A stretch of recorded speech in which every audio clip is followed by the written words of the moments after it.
Goten daginn og kveðjur frá Anfætlingum, which means good day and welcome from the Antipodes, down under. So today I want to share with you a couple of very cool things. The first is something about Odin, as we usually call him.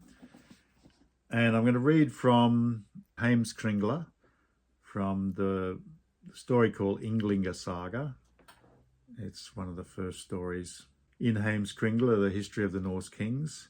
It's written by Snorri Sturluson. And chapter 2, it says, "Það var hátar hans ef hann sendi menn sínar til orustu eða aðra sendifara, að hann lagði á hendur í hófu þeim og gaf þeim Bjannak." So what this means in English is, it was his custom, if he was sending his men into battle or on other missions, that he first laid his hands on their heads and gave them Bjannak. Now this word Bjannak, which is spelled B-J-A-N-N-A-K, is thought by scholars to mean blessing from an ancient Irish word, Bjannak. And I don't have much trouble with that. It is a mysterious word. It could be something very different. But when I first read it, it hit me that Odin is the god of poetry. And his word actually means inspired, ecstatic, or ecstasy. It can also mean furious or fury. As a bit of a poet myself, mostly in drawing, but I've been known to write small poems when I feel an inspired sort of inspiration come to me. This is something that I'm well aware of because as a creative artist, as a martial artist, as a yoga practitioner, I've experienced high states of blessing, and the better word is bliss, whilst practicing those arts when I've gone deeply into the meditative state and lost the ordinary mind, the conscious thinking mind, and access that other mind where inspired things come, and they always feel like they come from somewhere else. And even in Kung Fu, Chinese Kung Fu, Wing Chun, I'm considered a master of that art. Believe it or not, in the martial art practice of Wing Chun Kung Fu, there is a state of bliss that you can achieve when you really lose yourself in the art. And sometimes things come to you, essentially powers that have incredible force, beyond normal force. It's almost like telekinesis, but you're actually touching people. But it's like you just take over their whole construct of reality and move them. Yet, contrary to what people would think, it doesn't feel nasty. It feels sort of pure and almost holy. And it leads to a martial artist, when you experience this great power, who doesn't really want to use it on somebody. You feel that.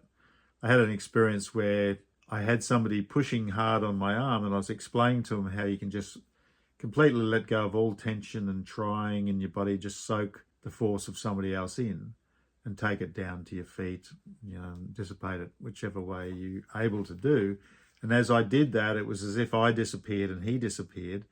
Even though I could see him pushing really hard with all his weight on my arm, I felt this strong sense of bliss, and I also felt as if I was a human Shanghai, like as if I just decided to move, I could fling this guy flying through the air.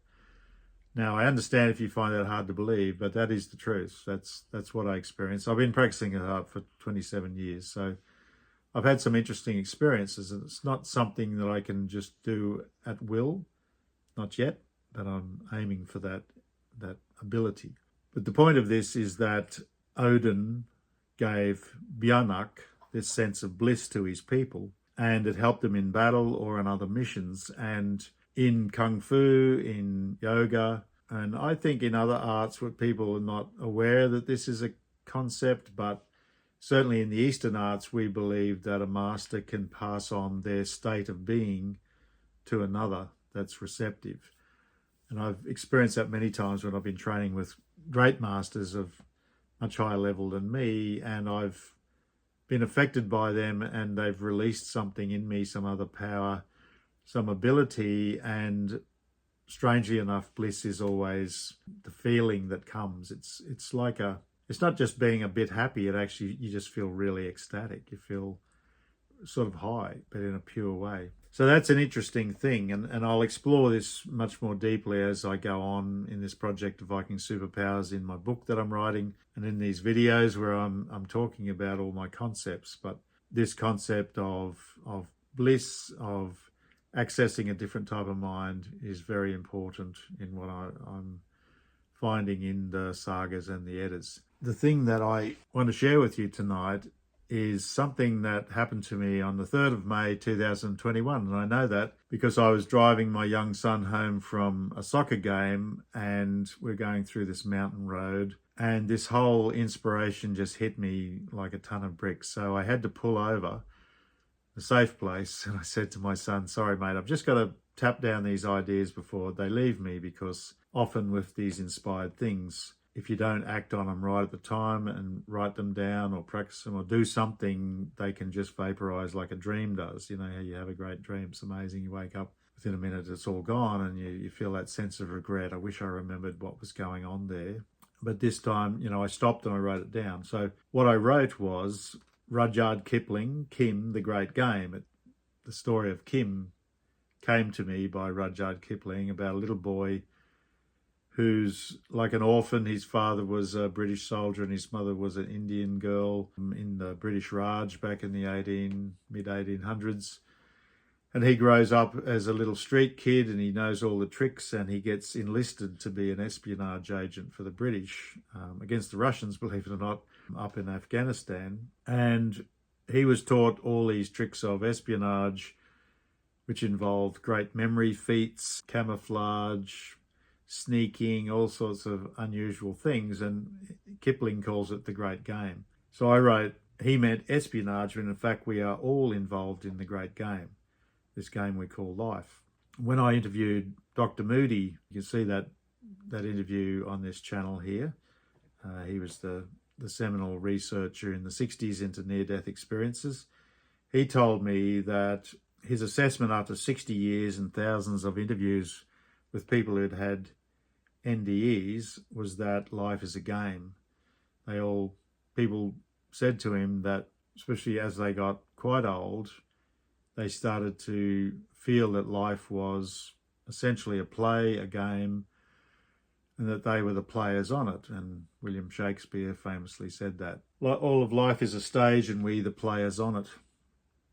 So I then wrote, in this sort of ecstatic state, we are rolled into this game naked, afraid, bewildered, ignorant. We have no choice but to accept the hand we are dealt. The parable that Jesus told of the master who goes away and leaves his servants all different amounts of talents on his estate and tells them, when I come back, I'll see how you've done. So talent was a measure of silver at that time. I don't recall whether it was Roman or Judean, but each person was given 2, 5, 10, 15, 100,000, a million, who knows. But everybody's dealt a certain hand in this life, where you're born, what country, what family, what sort of physique, looks, natural talents, inborn abilities. It's just you go into the game as a certain character, essentially. And all gamers know what this is about. The game starts, we play the game, and I next wrote, our Western culture is unaware that we can respawn, and then 3 exclamation marks, then a laugh emoji, and then I said, what a handicap, what a great handicap. And that's true. We are taught either from our religious background or through, that materialist atheist idea that we've only got one life.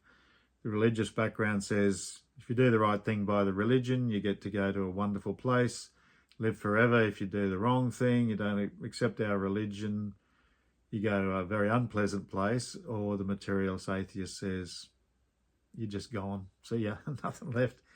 Life was not really any worth to you. It might be worth to those you left behind, but they're going to go too.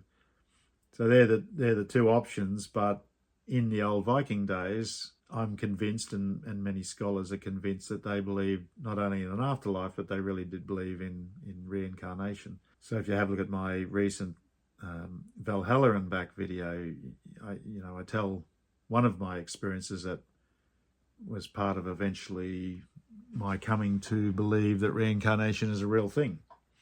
Can't absolutely prove it because I'm here in this life, but I do think that we respawn.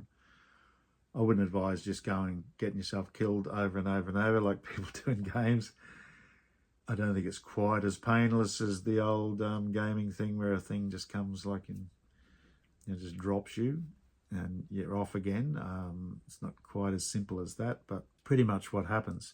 And then I wrote, the object of the great game, your life, is to work out how to play, to firstly work out that it is a game, to learn from other players, to level up, to go on exploratory adventures and in-game experiences, which is what our life's often about. And I once met a Russian man, believe it or not. He'd come to Australia in his 20s. This is back in the 70s. So he'd come to Australia in about 1900 when he was 20, and he was 90 when I met him, and he lived in Australia for 70 years, never learned English, and he lived in the same house, worked with his brother for 70 years. Isn't that incredible?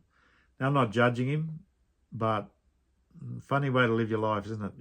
To never go anywhere or do anything, just live in that one house. And that is a bit of a phenomenon. Some people do that in their life. You can collect equipment, which is, your house, your car, your money, your clothes, your toys. That's part of the game, and sometimes we find equipment, sometimes we buy it, sometimes it's given to us, sometimes it's a reward. And we can unlock in-game Easter eggs. Now, I'm not quite sure. It's because I'm an old fella who's not super much a gamer. I have played a bit of games, but Easter eggs are in videos. I think Easter eggs are in games, but what I'm talking about is when you just do something and suddenly you unlock an unexpected gift, an unexpected benefit, something that helps you out. And I've had lots of those in my life where I've had unexpected good luck. I've been in very dangerous situations where something's happened that's unexpectedly saved me, and it always feels like somebody's looking after me. And here I write, in that same inspired state, sitting beside the road, near-death experiences accidentally fall out of the game, breaking through the constraints. I think I've talked about this on this channel, but I had a near-death experience back in 1980, and near-death experiences tend to happen accidentally in that it's not something that you'd want to go in eyes open. It's usually to do with some kind of terrible illness. In my case, it was a type of deadly encephalitis, and I think it was quite a miracle that I actually survived, but I had a near-death experience. And I also think that, people have them sometimes without being sick. I've heard of people fainting and having a near-death experience. But generally, it's pretty radical, and somehow it pushes you outside of this game, and you get to see like the bright lit room where the game players are sitting with their little Xbox controllers playing the game. It's sort of like that. It's much more beautiful than that, but it is that feeling that you go to somewhere that's actually really alive, really bright, really blissful, super blissful, and where everything feels eternal, and you feel like all that stress and worry about when am I going to die? Will I die horribly?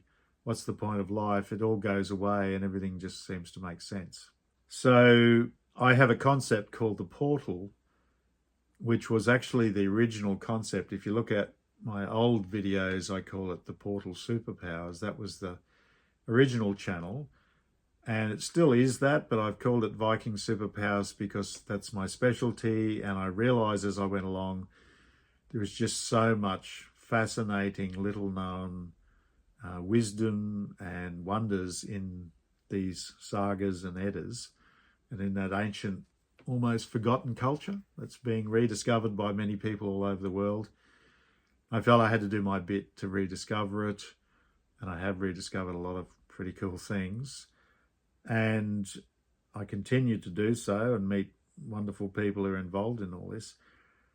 But the portal idea was that the rear of your brain is like a gateway, a portal that connects. And in my Kung Fu style, in my art, in yoga, I've had experiences where I feel a definite presence and a strong sense of bliss and a feeling that I'm connecting somehow using the back of the brain. And it's more than that, but it really is quite a fascinating concept, and there's a lot of backup for that in ancient writings and modern experiences. So what I then went on to say is that we, in that ecstasy, that Odinic state of ecstasy, inspiration, that Bjannak, that blessing, which Odin is said to have been able to give it to his people and just turn them on, basically, just go Bjannak, and next thing they were like inspired, excited, wild, frantic, felt that they couldn't be hurt, energized, way out of the ordinary. Then, you know, they could then go on to do incredible things. And the way into that state, unless you've got somebody like Odin to give you Bjannak, is to meditate, to do meditative things like, as I've mentioned, art, Kung Fu, yoga, music, playing basketball, throwing darts. Almost anything can put you into this Bjannak sort of state, this blessed state. You just have to essentially lose track of time and self and the conscious mind and switch on this other mind. And that mind is the mind of the whole body. That's why the portal is a concept, but it really seems to be more the superconscious mind of the whole body. Some people call it subconscious, but it's below the level of that conscious mind. But when things come to you from this, they're just like, wow. And they can seem absolutely not you, but it is you that are expressing these things. So I'll leave it at that. That's my thoughts for this week. Please subscribe and like if you like my videos. Please comment. I have wonderful people following my channel now. I've made some friends already, some good friends, I think, and I've connected with some really wonderful people like Paul Anthony Wallace, and I'm looking forward to getting to know a lot more people. I really appreciate you coming here and interacting with me. And I want you to look forward to coming videos, because I've got some really great things coming up. Very interesting subjects to do with the Vikings and wizardry and UFOs, UAPs, the ancient visitation of the earth, the ongoing visitation of these beings to the earth. Quite possibly saying that the Aesir are still here, and lots of other things. So I'll leave it at that, and I'll see you next time.